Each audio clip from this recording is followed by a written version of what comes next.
અમદાવાદના જેતલપુર ખાતે, જ્યાં કેન્દ્રીય ગૃહમંત્રી અમિત શાહ સંબોધન કરી રહ્યા છે। શિક્ષાના ધામમાં બદલવાનું અને આ જે શરૂઆત અનેક વર્ષો પહેલા થઈ એને આજે ફોરેન્સિક સાયન્સ યુનિવર્સિટીની સાથે જોડાયેલી કોલેજની શરૂઆત કરી આધુનિકમાં આધુનિક શિક્ષા સુધી પહોંચાડવાનું આજે પુણ્ય કાર્ય થયું છે।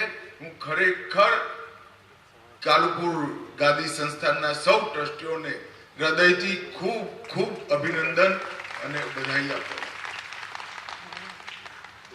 સ્વામિનારાયણ ભગવાનનો જન્મ છપૈયામાં થયો। નીલકંઠ સ્વરૂપે આખા દેશની અંદર ભ્રમણ કરતા કરતા કરતા ગુજરાતને કર્મભૂમિ બનાવી ને ગુજરાતને કર્મભૂમિ બનાવ્યા પછી રામાનંદી અને પુષ્ટિ માર્ગ સંપ્રદાયના જ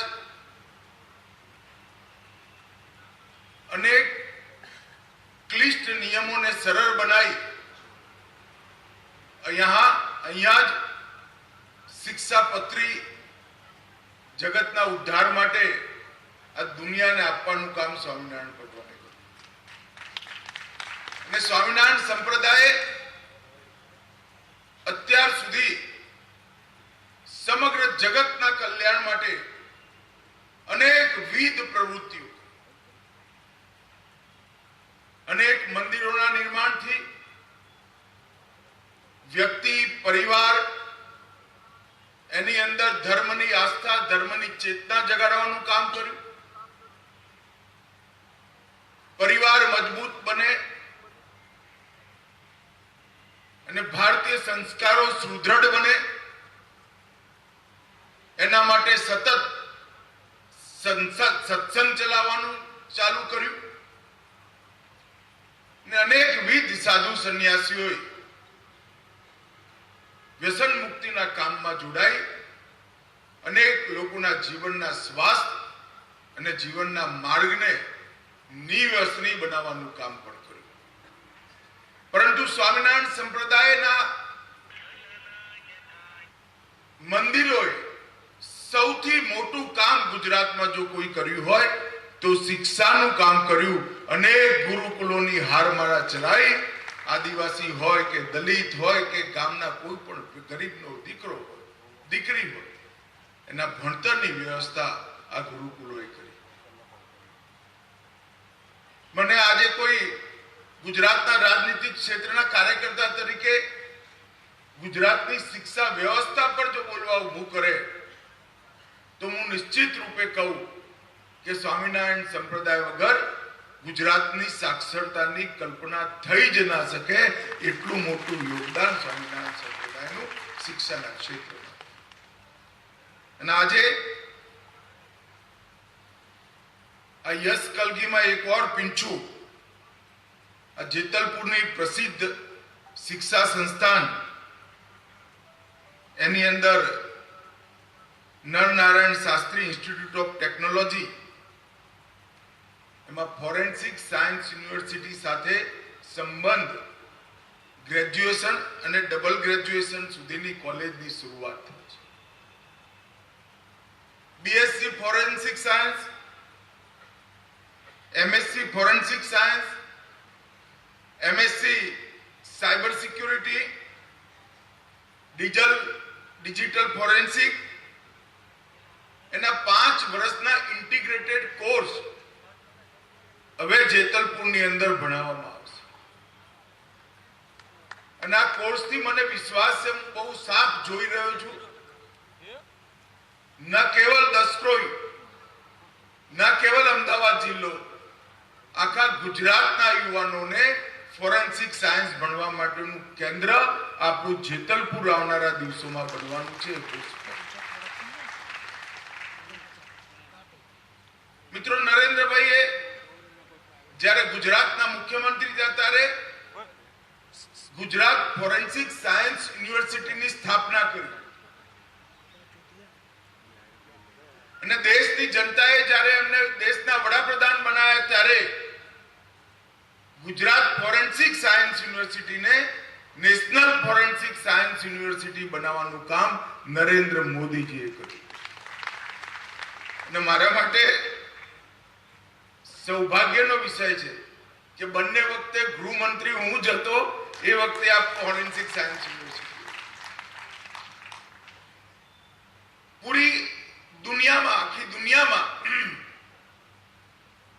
ફોરેન્સિક સાયન્સ માટે એક્સક્લુઝિવ શિક્ષણની વ્યવસ્થા માટેની યુનિવર્સિટી દુનિયામાં ક્યાંય નથી.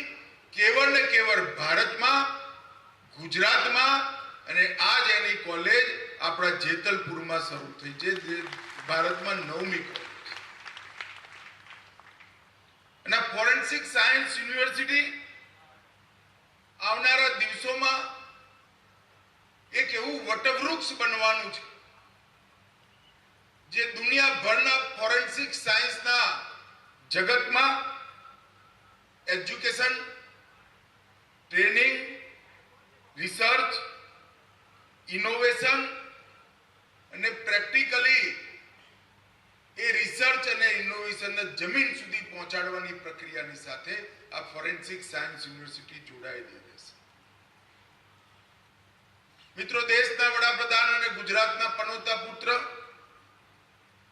નરેન્દ્ર મોદીજીએ અંગ્રેજોએ બનાવેલા બધા જ કાયદા, દરેક ક્ષેત્રના કાયદામાં આમૂલચૂર પરિવર્તન કરવાની શરૂઆત કરી છે. એમને 15 ઓગસ્ટ લાલ કિલ્લાથી કહ્યું હતું કે 2047 15 ઓગસ્ટ પહેલા આપણા સમાજમાંથી, આપણા દેશમાંથી ગુલામીની નિશાનીઓ અને ગુલામીના સમયના બધા કાયદાઓને સમાપ્ત કરી નાખવાનું લક્ષ્ય ભારતના નાગરિકોએ રાખવું. આઝાદીના 70 વર્ષ સુધી કોંગ્રેસીઓ શાસનમાં રહ્યા, પરંતુ આપણા દેશની ક્રિમિનલ જસ્ટિસ સિસ્ટમ અંગ્રેજોએ બનાવેલા કાયદાથી, બ્રિટિશ પાર્લામેન્ટમાં બનેલા કાયદાથી ચાલુ રહી. એનો આત્મા ભારતીય નથી. એ કાયદાઓ અંગ્રેજોએ ભારત પર રાજ કરવા માટે બનાવ્યા હતા, ભારતના લોકોને ન્યાય આપવા માટે નહોતા બનાવ્યા. એટલા માટે એનું નામ ઇન્ડિયન પિનલ કોડ હતું. એ ઇન્ડિયન પિનલ કોડની જગ્યાએ હવે ભારતીય ન્યાય સંહિતા લાવી ન્યાયની શરૂઆત હમણાં કરી. જ્યારે ત્રણેય કાયદાઓ સંસદની સમક્ષ મૂકવા માટે ઉભો થયો, એ વખતે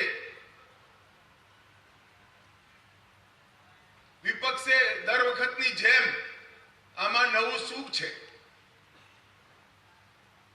હવે ના કાયદો વાંચ્યો હોય, ના સ્ટડી કર્યો હોય, પણ એક વાક્ય લખી આપ્યું, એ બોલવું પડે એટલે કે આમાં નવું શું છે. મિત્રો, આ નવા કાયદાઓની અંદર કેન્દ્ર બિંદુ ભારતનો નાગરિક, ભારતની માતાઓ, ભારતની દીકરીઓ છે. એમને ન્યાય આપવા માટે, ભારતીય ન્યાય પરંપરા પ્રમાણેની કાયદાકીય જગતની વ્યવસ્થા માટે આ નવી શરૂઆત કરી છે. હું આજે આ કાર્યક્રમમાં નિશ્ચિત રૂપથી કહેવા માંગુ છું કે આ કાયદાઓની અંદર ફોરેન્સિક સાયન્સનો મહત્વપૂર્ણ રોલ પણ નક્કી કર્યો છે. આ કાયદાઓના સંપૂર્ણ અમલ પછી સમગ્ર દેશની અંદર કોઈ પણ ગુનો થાય જેની સજા 7 વર્ષ યા 7 વર્ષથી વધારે હોય, દરેકમાં ફોરેન્સિક સાયન્સના એવિડન્સને કમ્પલસરી કરવાનું કામ નરેન્દ્ર મોદી સરકારે. અને આવડા મોટા દેશમાં દરેક ગુનાને જો ફોરેન્સિક સાયન્સ ઓફિસરની વિઝિટ કમ્પલસરી કરવી હોય, ફરજિયાત કરવી હોય, તો હજારો ફોરેન્સિક સાયન્સના નિષ્ણાતોની જરૂર પડે. પણ કાયદો અમે 2024માં લાયા, એની પૂર્વ તૈયારી અમે 2020 થી ચાલુ કરી હતી. 2020માં જ ફોરેન્સિક સાયન્સ યુનિવર્સિટી તૈયાર કરી અને 2025 થી દર વર્ષે 30,000 યુવાનો ફોરેન્સિક સાયન્સના એક્સપર્ટ બની દેશની સેવા કરવા માટે બહાર પડે એ પ્રકારની શૃંખલા રચવાનું કામ